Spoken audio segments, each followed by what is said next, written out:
everyone, welcome back to my channel. I have decided I'm going to go ahead and continue on with my thoughts about sharing my experiences here in the UK, especially as an American coming over.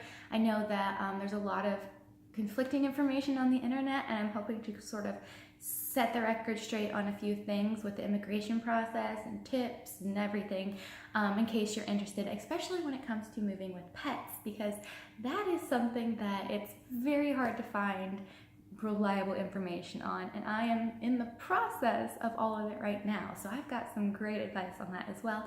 I'm still going to continue with the makeup side of my channel, but it's going to take me a little bit longer to get that one set up as I get settled and explore new brands and everything. So just bear with me on that side, and I hope you enjoy some of my life experiences that I will share. Also, there might be just a slew of videos posted over the next week or so because I am still waiting for my courses to start, as well as for my husband to join me. Fingers crossed everything goes okay. So I have not much else to do, and I'm very, very excited to record these videos right now. So it gives me an outlet while I'm sitting here and waiting for everything to sort of begin, which is great because I love talking to you guys, and I can sort of like, you know, talk through some of my frustrations and everything, and hopefully start a conversation. So without further ado, let's go ahead and start with my first video. It's I wanted to start on this one first because it has been the biggest stressor in my life. This video is going to be the 5 mistakes that I have made in the process of moving to the UK. If I had known a little bit more about these items, it would have saved me a lot of stress and a lot of heartache, and we wouldn't have had so many I don't want to say problems, but I'd say hiccups along the way, because not much has gone smoothly since I got here, or according to the way I thought that it would, which of course is the way it always is, correct? Like, don't plan anything because plans go awry. Just hope for the best, essentially. So without further ado, I have notes here, so I'm going to be looking down to keep myself on track. In case you haven't noticed, I get a little sidetracked. Oh, and I do want to apologize for the quality and probably some echoing going on. My flat's still pretty sparse, so I have a lot of sound bouncing off the walls, but eventually that'll be correct. I also don't have any of my studio equipment right now, so anyway. Mistake number 1 is coming to the UK too early. So I'm here on a Tier 4 student visa. I'm working on a postgraduate degree, and then hopefully I'll be able to progress to a PhD. But I read all of the advice, like, since my husband's coming and I want to move with my cats, we needed a private flat. We could not stay in school accommodation. So we were like, okay, so how do we do this? How do we find a place? So I did all of the research you can imagine. I've been working on this move for 3 years. I've done all of the research you can imagine, and everywhere recommended coming 1, 2, 3 months in advance to find a flat, because I lost my train of thought, because they fill up quickly, especially around the time when term time starts. So undergraduate students get here before postgraduate students. They get here several weeks, I think 2 or 3 weeks in advance. So the flats can go very, very fast. So we decided that we were going to come a month early. I figured that would give us enough time to find a flat, that would give us enough time to move in and get settled, and before classes start, so I didn't have to worry about any of this before school starts. Well, I misunderstood a lot of things. So first of all, it is very difficult to find a flat without, as an international student, without having, how do I put this? Without having, what did I write? Without having it's essentially a letter from the school that says that you are indeed a real student and have a reason to be here. Yes, I have my visa. Yes, I have my biometric residency permit. I have the right to rent in the UK, but a lot of landlords are a little leery about renting to international students. I guess they're afraid that we'll get homesick, take off and leave and not pay the rent or something like that. So you can get a letter from the school saying you are enrolled in classes, you will be continuing. It's essentially a sign-off saying, yeah, this person is actually here to study. That opens the door to a lot of things. It also makes landlords feel a little more comfortable. You can also use the school, most schools, not all schools, as a guarantor, which is where they agree to take on the financial responsibility of paying your rent if you fail to pay your rent. And if you are an international student, you cannot rent a place unless you have a guarantor, and it has to be UK based. It can be a friend if you have a friend in the UK, but I think they have to have some sort of like income level or something. Or you can, or like, excuse me, in my case, I could use the school.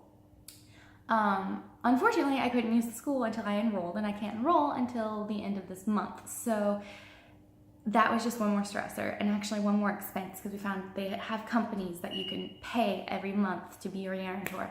And so that was another expense that we didn't actually count on. So coming too early made it extremely difficult to find a flat. It made it too extremely difficult, actually it made it impossible to get a bank account. You cannot get a bank account without proof of address, and a lot of landlords won't let you rent unless you have a UK bank account, because they want to do an auto debit from your account. So you get in this catch-22 where you can't get a flat without a UK bank account, but you can't get a UK bank account without a flat, if that makes sense. All of that would be solved if I had that one letter from school, which I can't get until enrollment. So, lots and lots of stress. Also, you can't actually sign up for a cell phone plan without proof of address as well. You can do a pay-as-you-go plan. That's not what we wanted. We wanted a cell phone plan, like an actual plan. So, lots of things kind of fell apart from what we thought because we came to the UK too early.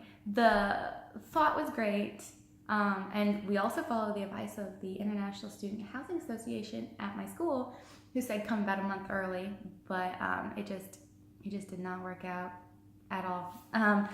So, I mean, in the end, I did get a flat, so I can't complain, but it was difficult, and it was stressful, and it led to me living in hotels for a little over 2 weeks. I lived in 3 different hotels that went from fine quality to medium quality to not a great place to stay at all. Luckily, I only stayed one night there, and then I got the keys to my flat. But I kept moving. You know, hotels are expensive, and I was trying to conserve money, so I kept trying to find a cheaper and cheaper place. And my husband had to fly home so that he could finish locking up the house and get the cats ready for transport, which is a 2-week process, by the way, which is why he flew home. However, I had to move all my luggage and his luggage by myself across the city. My arms are still sore from it. It was just crazy, crazy, crazy. So also don't come before you know when you should be able to pick up your biometric residency permit. Mine was stated it would be ready on September 1st. Fortunately, it was ready on the 30th. However, my husband's was not ready and still is not ready, so that's another thing that we're trying to work through. But if we would have waited until closer to enrollment, there was a better chance that his would have been here. Anyway, so the next mistake that we made, actually, this next mistake, it was using a letting agent as a real estate agent. And if we had not done this, we would have found a flat while my husband was still here. So coming early wouldn't have been that much of a problem, as long as we found a landlord willing to rent to an international student. And they do exist, they really do. I found 2 actually in a day. So they do exist, it just takes some searching and you need to make sure you ask all the right questions and be very honest and upfront. We found a very flexible landlord, which was great. So I went to a bridal show, and there was a mortgage company there, or real estate company, I should say, and they asked, hey, you're getting married, do you need help finding your first home? And I told them, no, I'm actually moving to the UK. And they go, oh, we have a branch in the UK, do you need help finding a place there? And I, of course, was like, that's a great idea. I never thought about using an agent before, because we don't know the contracts, we don't know anything with, actually, I'm gonna go back. One more thing about coming too early, I misunderstood how flats work here. So they have like available from dates, and I thought that if we would have to rent something that said available from around the time that we arrived. So if we came in July, we'd have to find a flat that was available in July and then pay the rent until we got here in late August, September. That's not the case. If you find a flat and it says it's available in late August and you came over in July to find a flat, you can sign the contract and get it all set up and not pay the rent, you just pay the deposit. And that way you could just move right in. And I wish we would have understood that, and that's what we would have done. We would have just come over in July, found a place that was available in August, and then moved over without any issue. We would have been able to open a bank account because we would have a UK address. Like, it would have worked way better. Oh my goodness. Anyway, moving on. Anyway, using a real estate or a letting agent. A letting agent, which is letting, if you're not familiar with the UK, is the word that they use for renting. To let is to rent. A letting agent essentially manages the rental process of a property. They advertise it. They show it to people who are interested in it. They set up all the contracts. They do all this stuff. So it's actually really great. And you can hire a letting agent to help you find properties and help you through the process, which is fine. And that's why after we heard about that, we thought it'd be a great idea because we know nothing about renting in the UK. Well, our particular letting agent, for some reason, there are fees when you hire a letting agent, and when we asked him what those fees are, he's like, oh, no, we won't charge you, or I won't charge you anything, I'll just go ahead and help you out. Well, because he was helping us out for free, he would only work with us during his off hours, and it was very difficult to get a hold of him, and he was great at first. He helped walk us through some things. When we got here, we wasted 2 days of the 1 week that my husband was with me waiting for him to set up places for us to see. He finally got a couple places set up with another letting agent, and we went and we saw those, and that letting agent had 2 more properties he wanted to show us, and we loved one of them. So we were like, let's go ahead and put in an offer, because when you rent here, it's not like, oh no, I'll take it, here's my deposit, let's sign the contract, move. It's actually, you have to put an offer on it, and what the rent is stated as, you don't have to pay or put in an offer for that. You can go lower if you want, but you can get in a bidding war.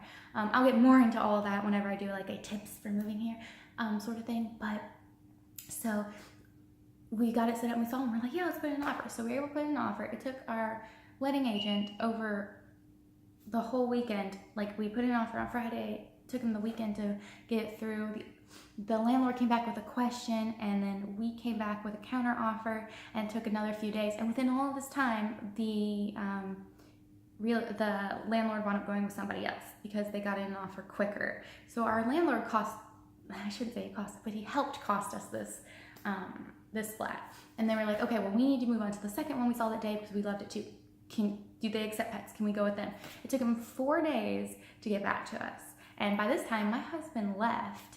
And I was like, this is taking too long, so I'm going to pick up the search on my own. So I actually found a place and set up a showing and everything for this. I found 2 places, set up showings and everything myself. And I got that done in a day. And I put in an offer myself in a day. And then the next morning, my offer was accepted. So while this letting agent is, I don't know what he's doing, but he took 4 days to come back with, I haven't heard anything yet. And then another 2 days. And I was like, it's fine. We found a place that accepted our offer. No big deal. So I would say don't use a letting agent independently as a real estate sort of agent. If you're going to use, I recommend actually doing the search for properties yourself. And if you run across a letting agent of a property that you like, and say you don't get that property, but you like that letting agent is more than happy to show you more properties that they manage. And if you like them, that's great. But don't use a letting agent on your side who then has to contact a letting agent on the landlord's side. It becomes like a chain of telephone, and it's not good. I hope you understand I know it's a little long-winded. I hope that all makes sense. I hope you understand what I mean. But just do the research on your own, and like I said, set up your own showings, save yourself some time, especially if you're on a time crunch like we were. Because we were really hoping to close on a flat before my husband left so that he could help me get all the cases over here, and it wouldn't be a big deal. But it didn't work out that way. So, moving on, mistake number 3, not understanding UK bank accounts. So when we got to the UK, we were like, all right, no big deal. What we're going to do is we're going to set up showings, we're going to go get a bank account, and we're going to go get a cell phone. Well, we didn't realize, and I went into this a little bit earlier, we didn't realize that you needed a proof of address to open a UK bank account. It had to be a UK address, or a letter from the school stating that I am enrolled in that school, and they essentially take responsibility for it. It's to prevent money laundering. Whereas back home, you walk into a bank and go, hey, I want to open a bank account, here's $200 or whatever the minimum is. And they go, yeah, sure, here's your account. Done deal, no problem. But here, it takes a long time. A lot of banks do credit checks, which we don't have any UK credit, obviously. So there's credit checks involved. There's sometimes it takes up to, like one bank said it could take up to 6 weeks just to get the account open. So there's a lot of process. So don't come to the UK thinking that you can just go ahead and open up UK bank accounts. That might make your search a little bit more difficult when it comes to finding a flat, because for the flat that I rented, they allowed us to do a wire transfer from the United States bank account into their bank account. But I made sure that it went into the letting agent's company's account, not the landlord's personal account, because you can get scammed. There's a lot of scams out here. So if you're going to do something like that, make sure you're actually working with a real reputable business rather than just a private individual landlord. But yeah, so you won't be able to open up a UK bank account until you enroll in school or you have proof of address. Now, I haven't tried this yet because I do have proof of address, and I'm going to go today and see if I can open a bank account with that and my biometric residency permit and passport as my proof of identity. So fingers crossed that works. We will see, but just understand that. And if you need to use, or if you need an account quickly, there's nothing. There's literally nothing. You can't. We went to multiple banks. I asked all of them because there's a lot of information online about this, and I read everything you can imagine. Everyone was like, "Oh no, Barclays will do it. Floyd's Bank will do it. Go to Metro, you can do it." No, you can't do it. I went to all of them, all of the major banks. You cannot open a bank account without proof of address. You can't open international student bank accounts without proof of enrollment and proof of address. You can't do it. I had one lady at Barclays tell me that, go try the post office. They have like a travel Visa card, which is like the reloadable Visa cards we have back home in the United States that you can use instead of a bank account. You just put money on it and it works just like a debit card. They wouldn't let me open one of those without a UK passport, so I couldn't do it. And then I was told go to Metro Bank, because first of all, Metro Bank actually makes the debit cards right there. So that's actually really cool. If you open a bank account here, you can walk out with your debit card without waiting for it to come in the mail. But they have something called a basic account, which is essentially like the reloadable Visa account, but it's with a bank. No, they won't do it. Even though their website says they only need proof of acceptance into a school that's less than a year old and your proof of identity, passport or biometric residency permit. No, they still want proof of address. So there's just this huge catch-22 you wind up in. But do your research. No, you won't be able to open a UK bank account for a while, and definitely compare accounts, because once you open them, they have some really great accounts. Just find the one that best suits your needs. I would say mistake number 4 is underestimating the cost of the move. So this was really expensive. The flights, not so much, no big deal. Couple thousand, I think. I mean, I know it's a lot to a lot of people, but no, it was actually really cheap if you think about it. We found that if you go into Expedia and you book round trip tickets instead of one-way tickets, it's significantly cheaper. Like for us, it was $1,000 per person cheaper to do round trip. And my husband took the round trip flight anyway because he had to fly home, but I stayed. So it saved us money. Also, note that you probably will not be moving into a flat very quickly, because you have to first find a flat, which I honestly, when I took up the reins and did it myself, I did it in a day and I found a flat. Then you have to wait for the landlord to accept your offer or reject it or counter it or whatever. So once you go through all the negotiations, which could take time, you then have to do reference checks where they check, you can put people like previous landlords. That's what they really want. You put previous landlords in, which was difficult for us because we own our own home back in the United States, so we didn't have any references. That actually made it come back quicker, but they check that, they check your credit score, and they check your guarantor if you have a guarantor. So because we are United States citizens, we failed our reference checks because we don't have credit, we don't have previous landlords, but because we have a guarantor, it technically allowed us to pass because someone else took on that responsibility. So you have to do reference checks, and after the reference checks, they have to send those off to the landlord, and the landlord has to review them and approve them, and then you get sent the contract, and then you have to sign the contract and a bunch of other paperwork, and then you still can't get the keys until you pay the balance. And we went through a company, and we could pay the balance through wire transfer, which could take 3 to 5 days to clear because it's an international transfer. And then what you transfer may not be the correct amount of money because whatever day it clears, they use that conversion rate. So for us, we were like 70 pounds short because the conversion rate was different the day it cleared. So I had to go and deposit cash into their account. So you have to do that, and then you have to, they won't hand you the keys till that money clears. So yeah, and if you use a debit card, you pay their fees on top of your fees, which for me it's 4%. My bank charges me to use my debit card here in the UK, and then the company was going to charge like another 2.8% if I used my debit card, and then that would take up to 5 days to clear. Or you can deposit cash straight into their bank account, which kind of creeps me out a little bit, let me just say that, but they were a real company, and the problem with that for me, if like cash clears immediately, but the problem with that for me was I have a limit on how much money I can withdraw from my bank account every day, and it would take me several days to get the large sum of money that we needed to put down the deposit. So yeah, so we wound up spending more money than we anticipated. We had everything budgeted out perfectly. We thought it was wonderful, no problem, but then I had to spend more time in a hotel. So we spent probably another $1,000 on hotel stays. We spent several $100s on travel, just going back and forth, seeing places and moving down here. None of the hotel rooms have refrigerators, so I wasn't able to go out, eat, and then bring it back. So there's no refrigerator, no microwave, so I had to eat out for every meal. To conserve money, I ate a lot of sandwiches from Sainsbury's, let me tell you. And bacon and tomato sauce sandwiches, which actually they're not bad, but tomato sauce is ketchup. I just thought that was really funny. I never thought about ketchup being tomato sauce. But anyway, so there's that. And what else did we spend money on? Oh yeah, well, my husband had to change his flight because we were waiting for his permit to come through, which we're still waiting on. But yeah, so there was just a lot of unexpected expenses. And then we had to put the deposit down. The deposit down here was, oh my gosh, it was a little bit more than the rent. So the rent's pretty expensive, and we paid I think we paid 6 weeks worth, because the rent is broken down to weeks. I think we paid 6 weeks worth for deposit, which goes off to a government protected scheme, so we should get that back as long as we don't trash the apartment.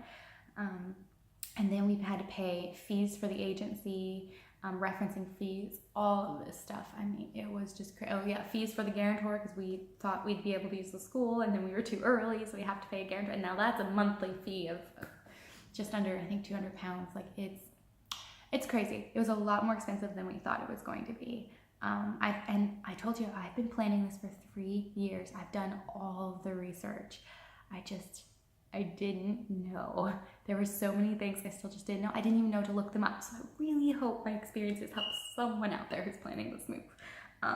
Again, most of these expenses could have been solved had I came closer to enrollment, because I'd have that letter from school and we could have cleared up a lot of stuff. So anyway, and then the last mistake that we made, which just actually came back to us yesterday as a mistake, which is why I'm throwing it in here.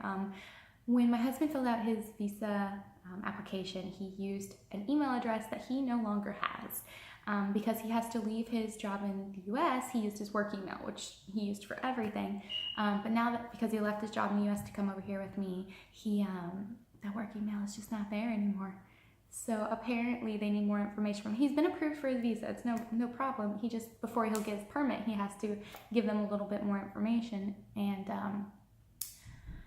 they emailed him apparently, and they emailed him a reminder, and we had no idea. The only reason we found out the delay and why his permit's delayed is because I asked the school, who is our sponsor, they're sponsoring us and him as my dependent.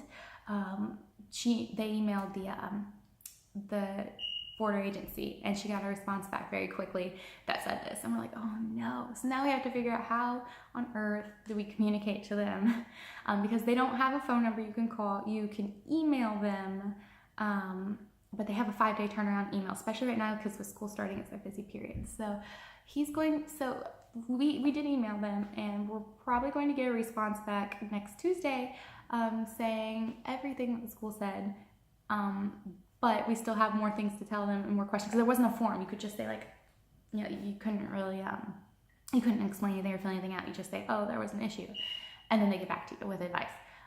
So then we have to reply on Tuesday, and then we won't get that reply before he flies back. So fingers crossed everything works out. He's still cleared to come into the country, so fingers crossed. I really hope so. Anyway, de-stress. Anyway, so that's just we never thought about it. So make sure when you do your visa application, you use an email address that you are going to have for a long time, because that is going to be the only way that Home Office contacts you about anything with your visa. They don't call you, no. They will contact you with that email. So just don't make the same mistake we did. Oh, and I have a bonus mistake. So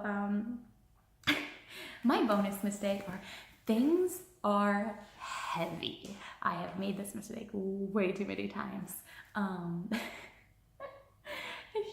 It's comical now, but it wasn't comical then. So we had 2 large suitcases and my carry-on, because my husband took his carry-on back with him to the United States. And I had to lug those across the city 3 different times. I guess technically 4 if you count moving into the actual flat. So we had to move across the city. I did, by myself. Those 2 big cases weigh 50 pounds each, which is the maximum. My little one probably was pretty close to 50. I thought I packed light, I'm telling you. Apparently I didn't. So it wouldn't be so bad if it was normal sidewalks like back at home, but these are pavement stones and they're old, and so they have grown over time and they're all like not even. So to lug those suitcases across uneven ground, it was exhausting. And it was only supposed to be like a 20-minute walk from the hotel down to here, and I'm like, oh, I won't ride the bus, I'll just save some money and walk it. It took me over an hour because of the stones. The wheels kept getting caught in between the stones, and it was awful, absolutely awful. I'm telling you that, it was great exercise. On top of that, I then walked into town, which is like a 15-minute walk, because we have actually a great location. I walked to the high street and I purchased a bunch of stuff for the flat, not thinking about it. I got blankets, pillows, you know, all sorts of things, and didn't think about how heavy it was, because I'd carry all of that back. I did it 3 times. Mistakes were made 3 different times.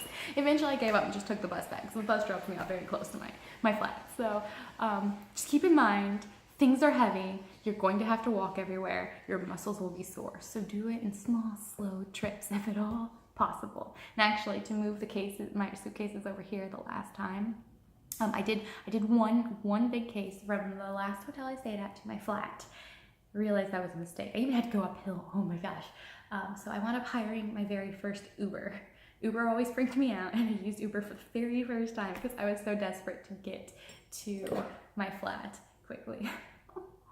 Sorry, my throat's a little dry, but yeah, so those are the 5 plus 1 biggest mistakes I feel like that we've made in this whole process. And if we would have known a little bit more, we could have saved ourselves a lot of stress and a lot of money too, I'm thinking. So I hope you enjoyed this video. Check back later. I'm sure I'll be posting another one here in a day or so. And if you have any questions, please just pop them down in the comments. Don't forget to hit that subscribe button. I love hearing from you guys, and bear with me as I get settled. And I'm not trying to complain. I actually love the fact that I'm in London. It's absolutely amazing. I never want to come across as complaining, because London is literally my favorite city. So I'm super excited to be here. I'm just dealing with the growing pains, as we would say. From moving to a new country, there's lots of things that's different and lots of things to learn. And actually, I think the next video I'm going to do are differences in UK apartments versus American apartments / houses, because I'm still figuring things out. Like, I'm not quite certain how to turn the heat on, and it's a little chilly. So anyway, guys, thank you so much for watching, and I will see you in my next video. Bye!